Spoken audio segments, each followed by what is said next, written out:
চীন ম্যাচে যাও প্রতিদ্বন্দ্বিতা করতে পেরেছিল বাংলাদেশ, উত্তর কোরিয়া ম্যাচে যেন এক প্রকার অসহায় আত্মসমর্পণ করল লাল সবুজরা।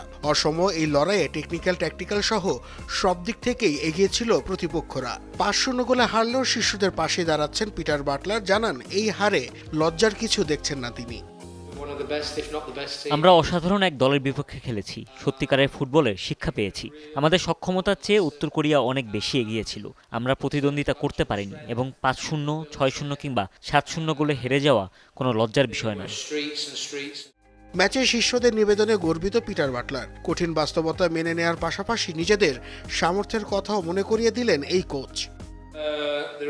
তাদের সামর্থ্য, কৌশল এবং শারীরিক উপস্থিতিকে আমরা আটকাতে পারছিলাম না। এটি একটি সম্পূর্ণ অসম লড়াই ছিল। দুর্ভাগ্যবশত আমার মনে হয়েছে আমাদের কিছু মেয়ে রোদে নুয়ে পড়েছিল এবং আমরা আসলে নিজেদের প্রতি সুবিচার করতে পারিনি।